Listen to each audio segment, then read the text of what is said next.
It is crazy. The number one pick in the '09 NBA draft, the number one pick in the 2010 NFL draft, grew up about 4 miles apart in northwest Oklahoma City. I remember him coming to me and be like, "Hey, do you just want to carpool?"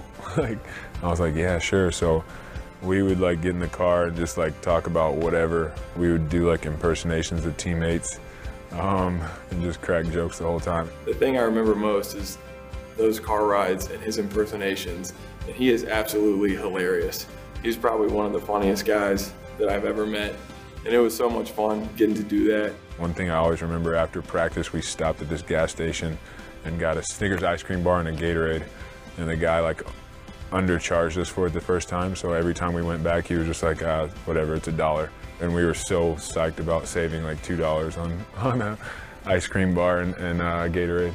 Coaching Sam and Blake was, I couldn't believe. I was like, wow, now these guys are pro NFL and NBA, and Sam ended up winning the Heisman Trophy. I couldn't imagine I ever be in a position to coach those guys. Oklahoma's got a proud athletic tradition, but I don't know that we ever thought we'd be churning out number one overall picks on an assembly line. Bradford, who's a year older than Blake, chose to stay home and play football at the University of Oklahoma. But for much of Sooner Nation, basketball's little more than a diversion in the spring, that is until football season begins. Blake had offers from most every top-notch collegiate basketball power in the country, making his choice a little more difficult. He had narrowed it down to 5 schools. And at that point, I am not going to push him either way.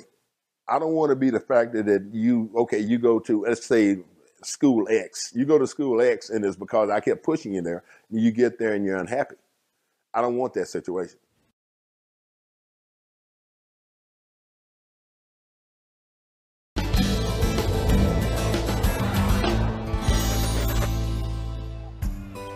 Blake's rookie campaign with the Clippers was delayed by a year. And Griffin was hobbling after that dunk. In the team's final preseason game on October 23rd, he broke his kneecap, forcing season-ending surgery. His return in the fall of 2010 was highly anticipated, and he didn't disappoint. Blake scored 20 points and hauled in 14 rebounds in the season opener. Against the Knicks, he poured in 44. Then topped that versus Indiana in January when he made 19 of 37 field goals, finishing with 47 points. His injury from a year ago was in the rearview mirror. He was voted into the All-Star game and everything seemed to be going as planned. But those plans changed when news of Blake's sick friend Wilson reached him in Minnesota. I'll never forget when it really got bad, a couple days before he actually passed away. I remember his girlfriend at the time called me. He was like, "Wilson's not doing too great. We got to take him in." We were in Minnesota at the end of a very long road trip. We won that game that night, and I remember doing the post-game interview on the court. I remember going just getting a bad feeling as I'm walking off after the interview was over. And so I walk in the locker room, we do our post-game meeting with coach, and then I tell our equipment manager, "Yo, I need my phone. I need my phone."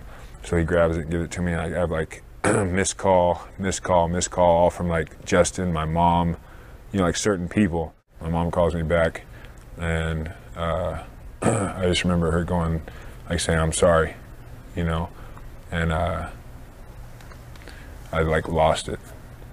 That was the first time anything, anybody that close that was the first time it ever happened. So I didn't know how to react. To be able to help him through it was, it made me really, really, really sad because he was too far away. I couldn't be there and be there for him. I know it was really tough on Blake, and honestly, I didn't really know how to talk about, neither of us really knew how to talk about it at the time, and so it was really hard. He called me the next morning and just sounded terrible. And he's like, "Man, so you want me to come home now?" That's all he kept talking about was coming home. He's pretty torn up about it. When you talk about family, you're usually talking about blood relationships, but they weren't blood related, but just very, very close to each other to where they could be genuine with each other.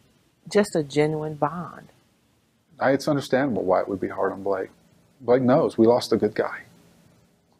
Not right, but then again, this whole world is kind of off tilt, isn't it?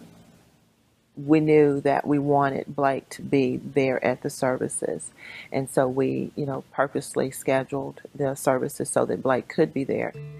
I just, gave him a hug and told him I appreciated him being there and that I knew that, it was very difficult for him.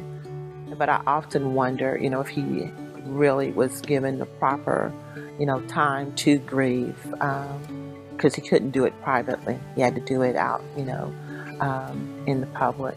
Wilson, you could take that kid into a room, and even if you have him the worst day of your life, he'd make you feel better. That was his MO, and I mean, he was one of the most genuine guys I knew. Not too many people can have a friend like Wilson. 3 days after Wilson's passing, an emotional Griffin returned to the Staples Center floor to compete in the slam dunk contest.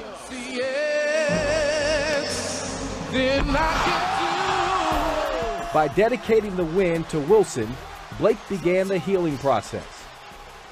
I want to dedicate, this to my friend, my best friend who passed away this past Wednesday. I know he would have been watching me here, so, I dedicate this to him, and I hope I made him proud.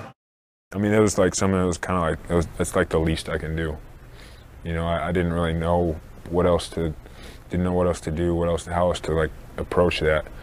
That was, that was one thing I wanted to do, and I was thankful for the opportunity to do that. He would go on to win the Rookie of the Year award that year. And in seasons since, he's helped transform the Clippers into one of the elite franchises in all of the NBA.